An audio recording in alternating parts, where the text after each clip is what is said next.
13 साल की लड़की एक बच्चे को जन्म देते ही कोमे में चली गई। 1 साल के बाद होश आया तो उस लड़की ने ऐसा राज बताया कि सुनकर सबके रोंगटे खड़े हो गए। मेरी नौकरी को ये दूसरा दिन था कि जब मुझे एक मरीज़ा की मॉनिटरिंग के लिए भेजा गया और बताया गया कि मरीज़ा पिछले 10 महीनों से कोमे में है।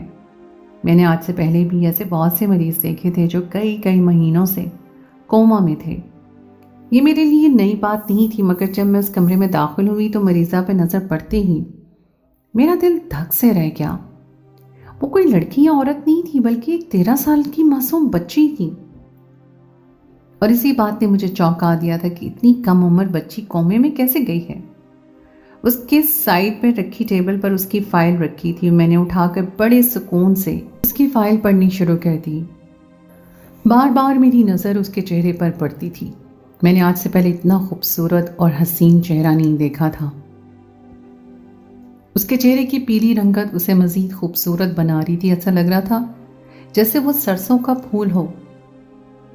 उसकी हिस्ट्री पढ़कर तो मैं और भी ज़्यादा हैरान रह गई थी। बड़ी अजीब सी बात में लिखी थी कि वो बच्ची डिलीवरी के दौरान कोमा में गई है। एक 13 साल बच्ची का हामला होना शायद इतनी बड़ी बात नहीं थी, क्योंकि इतनी अक्सर तबकात में लोग लड़कियों की जल्दी शादी का रुझान रखते हैं। लेकिन ज़्यादा बड़ी बात यह थी कि बच्ची के शौहर के नाम की जगह भी खाली थी और बाप के नाम की जगह भी, जबकि यह हॉस्पिटल के असूल के खिलाफ था। हमारे पास जब भी कोई लड़की डिलीवरी के लिए आती तो सबसे पहले फॉर्म पर उसके शौहर का नाम लिखा जाता और साथ ही शनाख्ती कार्ड की कॉपी भी लगाई जाती थी, ताकि किसी भी किस्म के मसले की सूरत में हॉस्पिटल को परेशानी ना हो। लेकिन उस लड़की की फाइल पर तो शौहर का नाम ही दर्ज नहीं था। पता नहीं उसने 13 साल की उम्र में किसके बच्चे को जन्म दिया था और फिर इस हाल को पहुंच गई थी। मैंने मॉनिटर्स पर चलती हुई सारी रीडिंग्स नोट करके फाइल में लिख दी और फिर कुछ देर उसका मुआयना करने के बाद वापस निकल आया। मैं एक वार्ड बॉय था और मेरा काम बस इतना ही था, लेकिन इस बार मेरे साथ कुछ अजीब हुआ था। मेरा दिल चाह रहा था कि मैं उस बच्ची के पास से ना हटूं। उसका बेजान वजूद मेरे तवज्जो का मरकज़ बन गया था। वो अपने होश में नहीं थी और ना ही उसके साथ कोई अटेंडेंट था, और ये एक ऐसी बात थी जो मुझ जैसे शख्स का ईमान ख़राब कर रही थी। कुछ देर अपनी ड्यूटी पूरी करने के बाद जब मैं लंच करने के लिए कैंटीन पहुंचा तो वहाँ और भी लोग लंच कर रहे थे। मैंने एक नर्स से उस बच्ची के बारे में पूछ लिया। वो अफसोस से कहने लगी कि पता नहीं किस बेहिस घर वाले हैं, इसे यहाँ एडमिट करवा के भूल ही गए हैं। कभी कोई इतवार के दिन उससे मिलने के लिए आ जाता है। उसने एक बेटे को जन्म दिया था और उसके घर वाले बेटा लेकर चले गए और उसके बाद उसे तो जैसे भूल ही गए। मैंने तजस्सुस से पूछा कि इसका घर वालों में कौन था, शौहर या फिर बाप। मेरी बात सुन के वो नर्स सोच में पड़ गई। कहने लगी बड़े पैसे वाले लोग थे, कोई मर्द तो नहीं था। एक औरत उसके साथ आई थी और अब भी कभी कभार वही औरत यहाँ का चक्कर लगाती है। मुझसे रहा ना गया तो मैंने नर्स से पूछ लिया कि उसकी फाइल में तो किसी मर्द का नाम ही नहीं लिखा है। मेरी बात सुनकर वो नर्स हंस पड़ी, कहने लगी पैसे वाले लोग हैं, अस्पताल वाले भी उनकी मर्जी से चलते हैं। कोई नाम नहीं लिखवाना चाहते होंगे क्योंकि पुलिस केस बन सकता है। 13 साल की बच्ची शादीशुदा होना कानूनी तौर पर जुर्म है, और अगर उसने किसी नाजायज बच्चे को पैदा किया है तब भी कानून हरकत में आ सकता है। अमीर लोग बदनामी से खौफ खाते हैं, इसलिए ऐसी बातों को छुपाना ही मुनासिब समझते हैं। हम गरीबों के पास खोने के लिए कुछ नहीं होता, लेकिन इन अमीरों के पास बड़ी इज्जत होती है। ये कहकर वो मोटी भद्दी नर्स जोर से हंसी थी, लेकिन मेरी सोच का दायरा बस इसी बात पर अटक कर रह गया था कि उसके घर वालों ने उसे अस्पताल वालों के रहमो करम पर क्यों छोड़ा है। अगर वाकई वो इतने अमीर घराने से थी और इतने महीनों से इस महंगे तरीन अस्पताल का खर्चा उसके घर वाले उठा रहे थे, तो फिर वो अपने घर में भी तो ये सारा इंतजाम करके उसे अपने घर में भी रख सकते थे। यहाँ अस्पताल में फेंक कर जाने की क्या जरूरत थी। मैं सोच रहा था कि अब तो उसका बच्चा भी 10 महीने का हो चुका होगा। जब उसे होश आएगा तो दुनिया कितनी बदल गई होगी। खैर, मेरी छुट्टी हो गई थी और दोपहर के बाद मुझे घर वापस आना था और रात को दोबारा से ड्यूटी शुरू हुई थी। मैं घर आया तो मेरी बीवी ने मुझे देखते ही झगड़ा शुरू कर दिया। उसका रोज़ का एक ही मसला था, खर्चों को लेकर शोर शराबा करना और बेजा की फरमाइश लेकर बैठ जाना। दोपहर से रात तक उसने मुझे आराम करने के लिए एक पल भी नहीं दिया था और मैं थका हारा रात को जब दोबारा ड्यूटी पर पहुंचा तो मुझे फिर उसी जगह ड्यूटी मिल गई जहां वो लड़की एडमिट थी। मैं अपनी ड्यूटी के मुताबिक उस लड़की के पास गया तो मेरा दिल बेचैन होने लगा। घर की चिक चिक और लड़ाई झगड़ों ने मेरे अंदर बहुत इस्तराब भर दिया था। और फिर वो लड़की ना सिर्फ खूबसूरत थी बल्कि तन्हाई के उस लम्हे में मुझे पूरी तरह मुयस्सर थी। और ये जानकर उसके घर वाले यहाँ ज़्यादा नहीं आते, मुझे तसल्ली थी कि अगर मैं ऐसा वैसा कुछ भी करूँगा तो किसी को भिनक नहीं पड़ेगी। रात के उस पहर मेरा दिल बेईमान होने लगा था। मैंने हाथ बढ़ाकर उस मासूम सी बच्ची के चेहरे को छुआ तो मुझे ऐसा लगा जैसे वो होश में हो। मैंने आहिस्ता से उसका नाम लेकर उसे पुकारा तो उसकी आंख से एक आंसू बहकर तकिए में जज्ब हुआ था और मैं लर्ज कर रह गया था। वो मुझे सुन सकती थी और शायद मेरी बात का जवाब भी देना चाहती थी। मैंने गलत नीयत से उसकी तरफ हाथ बढ़ाया था, लेकिन एक बेबसी से बहते उसके आंसुओं ने मुझे रुकने पर मजबूर कर दिया था। मैं पल भर में अपने इरादे पर शर्मिंदा हो गया। मैंने मॉनिटर पर नजर डाली तो रीडिंग बहुत तेजी से ऊपर नीचे हो रही थी, जैसे या तो वो होश में आने वाली हो या फिर हमेशा के लिए इस दुनिया से जाने वाली हो। मैंने जल्दी से उसके हाथ पैर सहलाए और फिर सारी रात उसकी निगरानी करता रहा। कुछ देर में रीडिंग्स वापस नॉर्मल हो गई थी, लेकिन मेरे दिल में अजीब से एहसासात पैदा हो गए थे। मैं जानना चाहता था कि आखिर उस बच्ची के साथ क्या हुआ है। मुझे उस वक्त का इंतजार रहने लगा कि जब उससे मिलने के लिए कोई आता और मैं उससे सवाल जवाब करता। और फिर वो दिन आ ही गया। इतवार की दोपहर थी और इत्तेफाक से मेरी ही ड्यूटी थी। मैं उस बच्ची की फाइल पर रीडिंग्स लिख ही रहा था कि जब ही दरवाज़ा खोलकर एक अढेर उम्र औरत अंदर दाखिल हुई। मुझे देखकर पहले तो वो चौंकी, लेकिन मेरा वार्ड बॉय वाला यूनिफॉर्म देखकर उसे तसल्ली हुई और फिर वो उस लड़की के सरहाने खड़ी हो गई। ना ही उन्हें उस लड़की की कोई आवाज़ दी और ना ही उस औरत के चेहरे पर किसी तरह के दुख या परेशानी के तासुरात थे। वो बिल्कुल नॉर्मल नजर आ रही थी, जैसे कोई फॉर्मेलिटी पूरी करने के लिए आई हो। मुझसे रहा ना गया और मैंने उस औरत से पूछ लिया कि ये मरीज़ा आपकी कौन है। मेरे सवाल पर उसके चेहरे का रंग बदला और फिर वो कहने लगी कि ये मेरी छोटी बहन है। और इसका बच्चा, क्या उसकी देखभाल भी आप ही करती हैं? मेरे सवाल पर वो बुरी तरह उछल पड़ी और फिर कहने लगी, हाँ जाहिर सी बात है, मैं ही बड़ी हूँ इसलिए मैं ही देखभाल करती हूँ। अस्पताल में इसलिए चक्कर लगाना मुमकिन नहीं होता, बच्चे की जिम्मेदारी बहुत बड़ी होती है। और इसका शौहर, वो नहीं आता अपनी बीवी की हालत देखने के लिए? 13 साल की उम्र में इस बच्ची से बच्चा पैदा करवा कर उसे किस हालत में छोड़ गया है? मेरे सवाल पर तो उस औरत के सब्र की हद पार होगी। उसने बड़ी तेज नजरों से घूर कर मुझे देखा और कहने लगी, लगता है आप इस अस्पताल में नए हैं, वरना आपको मालूम होता कि हम कौन हैं। मेरे बाबा एक मिनिस्टर हैं और मेरे शौहर वो इस अस्पताल के ऑनर के बेस्ट फ्रेंड हैं। मेरे सवाल का सीधा जवाब देने के बजाय उस औरत ने मुझे धमकाने की कोशिश की थी और ये बात मुझे चौंकाने के लिए काफ़ी थी। मैंने ना ही कोई गलत बात पूछी थी और ना ही कोई ऐसा सवाल किया था कि जिस पर वो मुझे अपनी हैसियत जताती, लेकिन उसने मुझे बता दिया था कि अगर मैं उस लड़की के हवाले से कोई भी सवाल करूंगा तो मुझे मेरी नौकरी से हाथ धोना पड़ेगा। हैरत मुझे इस बात पर भी हुई थी कि एक बहन होकर उसे दूसरी बहन की हालत पे ना ही दुख था और ना ही आंखों में आंसू। वरना आज से पहले मैं जब भी ऐसे किसी मरीज को देखता तो उसके साथ उसे पुकारने वाले आवाज बातें करते, कोशिश करते, माजी के किस्से सुनाते या फिर कम से कम उसे देखकर आंसू तो बहाते। मगर ये औरत तो बड़ी ही मजबूत थी या फिर बेरहम। ना ही उसने मरीजा से बात की थी और ना ही उसके चेहरे पर कोई दुख था। वो वापस चली गई थी, लेकिन न जाने उसने जाकर मेरे हवाले से एडमिन में क्या शिकायत की थी कि ऊपर से मुझे कॉल आ गई और मुझे हुक्म दिया गया कि मैं किसी भी मरीज के घर वालों से सवाल जवाब नहीं कर सकता।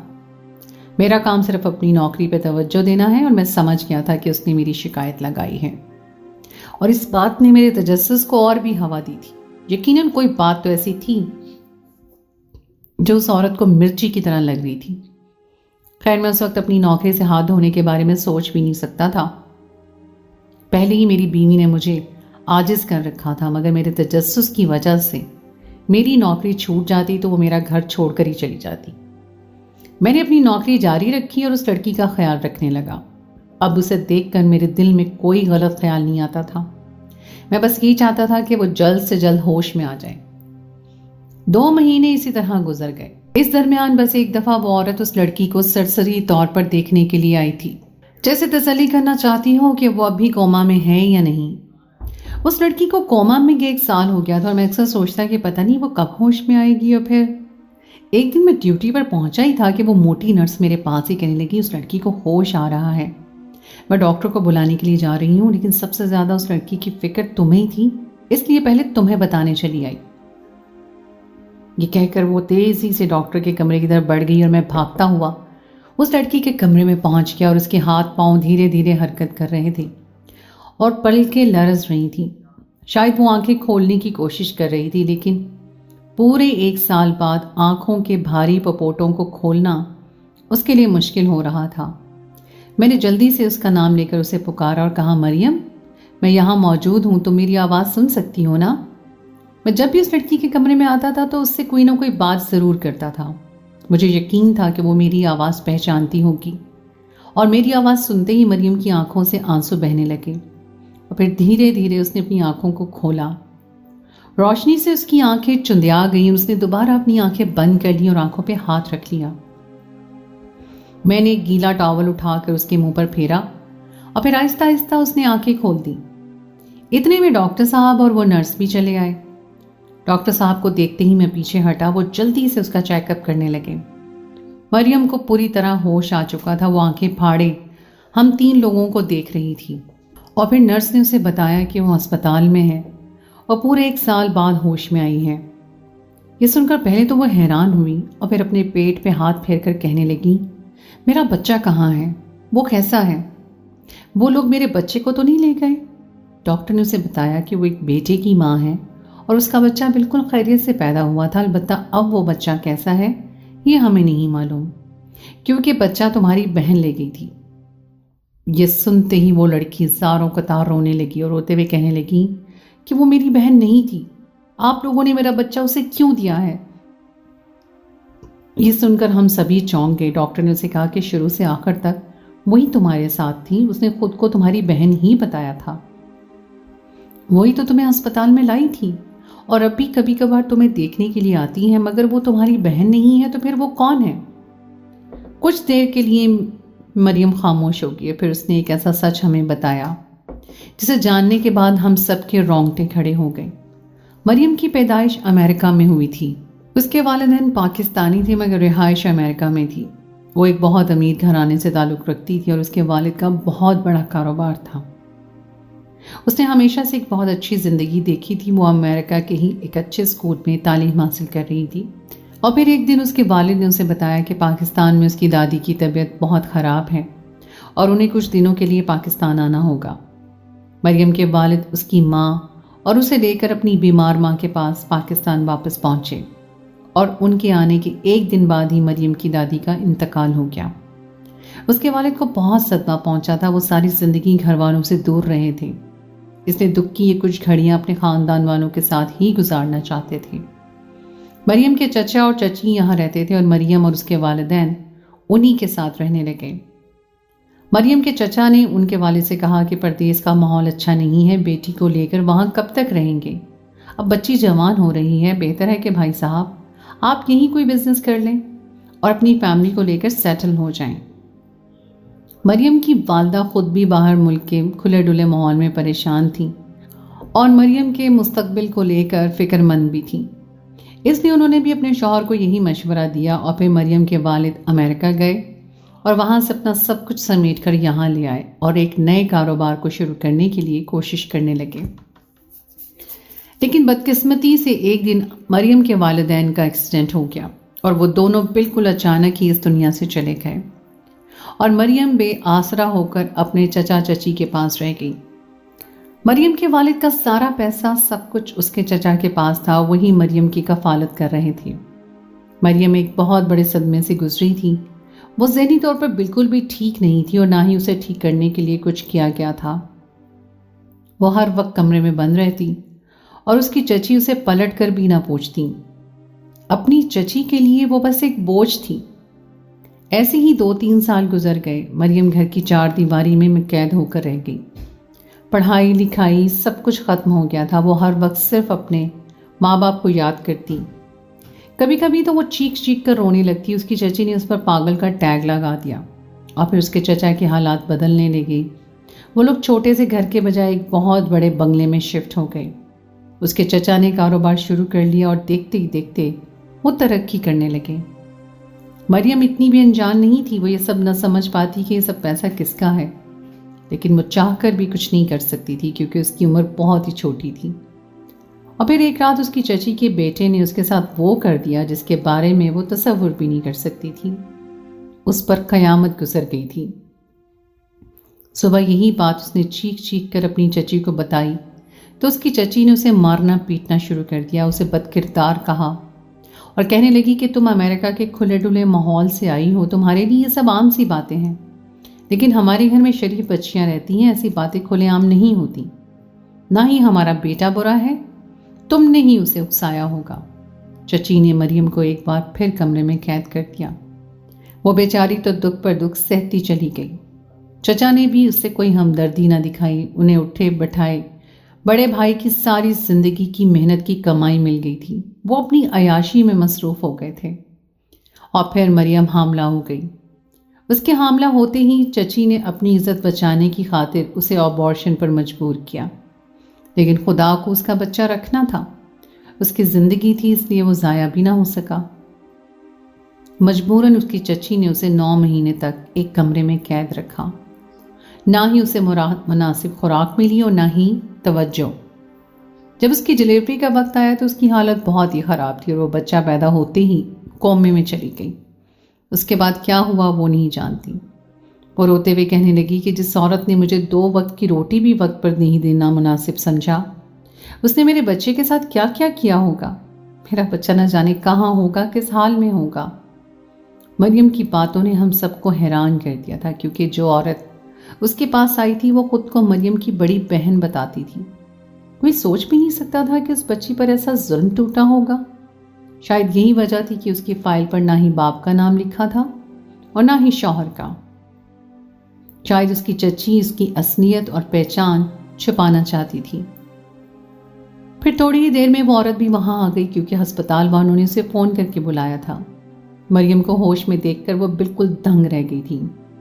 और फिर उस औरत को देखते ही मरियम चीख कर कहने लगी कि चची, मेरा बच्चा कहाँ है? आपने उसके साथ क्या किया है? मरियम की चची ने सर झुका लिया और फिर कहने लगी, वो ठीक है, मैंने उसे नौकरों के हवाले कर दिया था, वो भी अब 1 साल का हो गया है। मेरे बेटे ने जो गुनाह किया था पिछले महीने ही, उसकी सज़ा उसे मिल गई है। एक हादसे में उसके दोनों पाँव ज़ाया हो गए हैं। मेरा इकलौता बेटा बिस्तर पर पड़ा है और मुझे एहसास हुआ है कि मैंने तुम्हारे साथ कितना बड़ा जुल्म किया था। उस दिन से मैं खुदा से रोज़ माफ़ी मांगती हूँ और तुम्हारी सेहत याबी के लिए दुआ करती हूँ। शायद ये मेरी दुआ ही है जो कबूल हो गई और तुम होश में आ गई हो। तुम्हारे चचा की हालत भी बहुत ख़राब है। हमने जो कुछ तुम्हारे साथ किया उसका सिला हमें मिल गया है। जब से मेरे बेटे का एक्सीडेंट हुआ है, मैंने तुम्हारे बच्चे की देखभाल में कोई कमी नहीं छोड़ी, क्योंकि वही मेरा सहारा है, वही हमारा वारिस है। मेरा बेटा तो अब शायद कभी बाप भी नहीं बन सकता। ये कहकर उस औरत की आंखों में आंसू आ गए। मैं पहली दफ़ा उस औरत की आंखों में आंसू देख रहा था। वो दुख जो मैं इतने दिनों से ढूंढ रहा था वो आज मुझे नजर आया था। वो कहने लगी, मुझे माफ़ कर दो मरियम, हमने तुम्हारे साथ बहुत ज़्यादती की है। तुम्हारे माँ बाप के मरने के बाद हम तुम्हारा ख्याल नहीं कर सके। तुम्हें अस्पताल में भर्ती करवा कर भूल गए। तुम्हारे बाप का पैसा तुम पर लगाते रहे और दुनिया को ये जताते रहे कि अब हमें तुम्हारी बहुत फिक्र है। वो मरियम के कदमों में बैठकर अपने गुनाहों की माफ़ी मांग रही थी। शायद किस्मत ने उन्हें बड़ी बुरी तरह पटखा था और उन्हें इस बात का एहसास हो गया था। डॉक्टर साहब और नर्स कमरे से बाहर निकल गए थे, लेकिन मैं वहीं खड़ा रह गया और फिर मैंने देखा कि उस बच्ची ने अपनी चची को माफ़ कर दिया। उसने ऐसी आला ज़र्फ़ी दिखाई थी कि मैं हैरान रह गया था। आज के दौर में कौन किसको माफ़ करता है, मगर उस बच्ची ने साबित किया था कि उसकी तरबियत में किसी किस्म की कोई कोताही नहीं बरती गई। वो अमेरिका से आई थी और उसकी तरबियत फिर भी बहुत अच्छे अंदाज में हुई थी। وہ بچی کچھ دن اور ہسپتال میں رہی. اس کی چچی چکر لگاتی رہی اپنے بیٹے کی وجہ سے. وہ مستقل طور پر یہاں نہیں رہ سکتی تھی.